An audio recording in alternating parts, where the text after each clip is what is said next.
a des yeux de mammouth sous son grand foutard. Ils vendent des couscous, des casse-croûtes, comme ils font là-bas. Ils s'inclinent devant le client qui lui coupe le vent.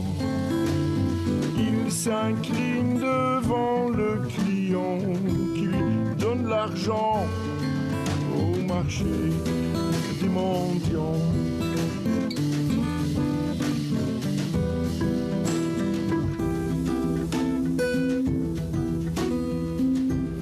Bonjour Dominique. Bonsoir Marion.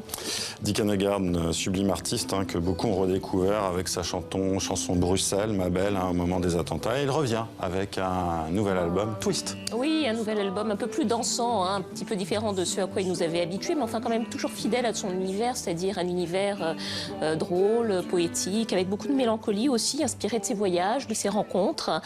Et l'album, vous savez, avait été écrit avant et après les attentats de Paris et de Bruxelles. Et ce soir, il est en concert au New Morning, donc on l'a rencontré pendant les répétitions et il nous a reçus en toute simplicité. Regardez.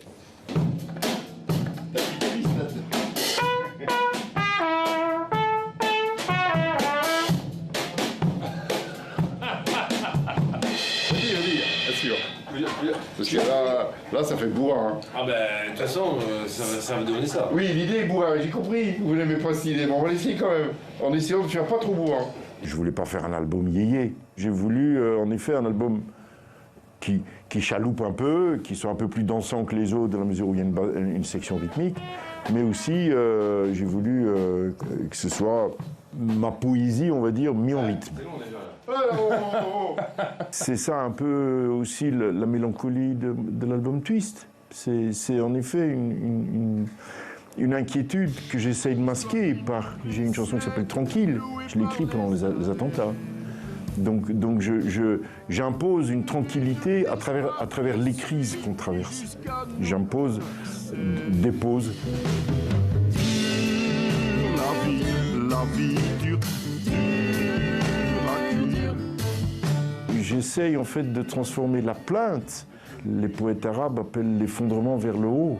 Je suis mon propre ennemi, il faut que je le combatte d'abord en moi-même. Donc c'est ça peut-être mon twist à moi, c'est que je me bataille d'abord à l'intérieur avant d'être prêt pour écouter l'autre.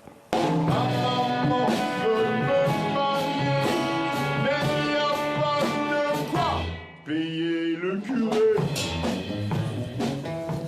Voilà, et Dick Annegaard est en concert en France jusqu'au mois de mars. Et puis le 25 mars, il sera à Genève. Et puis le 18 mai, il reviendra à Paris pour un concert au Bataclan. C'est bien noté. Dominique, on part pour Bruxelles. Maintenant, découvrir une exposition consacrée au train dans Tintin, pardon. Absolument. D'ailleurs, si vous lisez Tintin, vous avez remarqué, comme tous les lecteurs, qu'il y a très peu d'albums où on ne parle pas de train, où Tintin ne se déplace pas en train. Alors d'Amérique à l'Union soviétique, on le voit, Tintin, grand reporter qui parcourt le monde en locomotive. Alors en réalité, il y a 10 albums sur 24 qui ont une référence au train ou aux gares. Alors le musée du train de Bruxelles, le musée de la SNCB, a décidé d'en faire une expo avec aussi beaucoup de souvenirs qui appartenaient à Hergé, qui était vraiment un passionné des trains. On va tout de suite écouter Dominique Marie, qui est spécialiste de l'œuvre d'Hergé. Regardez. Dès le premier album, dès la première case, on voit Tintin qui s'apprête à monter dans le train, l'Express International qui va à Moscou via Berlin. Donc c'est plutôt bien parti. Et puis dans la suite de l'album, il y a pas mal de scènes qui se passent dans le train ou en dehors du train, sur des rails. Et puis ça continue dans Tintin en Amérique, dans Tintin au Congo, dans Les Cigares du Pharaon, on voit des trains, dans le Lotus Bleu. C'est une nouvelle distinction qui vient de lui être attribuée. Le compositeur franco-libanais Gabriel Yared vient d'être distingué donc pour l'ensemble de sa carrière. Oui, absolument. C'était hier au Festival international du film de Dubaï. Donc, vous savez, il a écrit des tas de musiques, de ballets, de films, de musique de film depuis 35 ans. Il a été oscarisé en 97 d'ailleurs pour Le Patient anglais, musique du film Le Patient anglais. C'était lui aussi la musique d'Adieu Bonaparte de Youssef Chahine. C'est vraiment un habitué des prix, mais vous allez voir, il était quand même très heureux de s'offrir aussi à Dubaï. Écoutez. Ça veut dire beaucoup pour moi, mais ce n'est pas la fin parce que je ne m'arrêterai jamais tant que je suis en vie. Mais c'est génial d'être honoré dans un pays arabe, dans le monde arabe. Ça ne m'était jamais arrivé avant. J'ai eu beaucoup de prix ailleurs dans le monde. J'ai été très touché par l'appréciation du festival et je suis heureux d'être ici.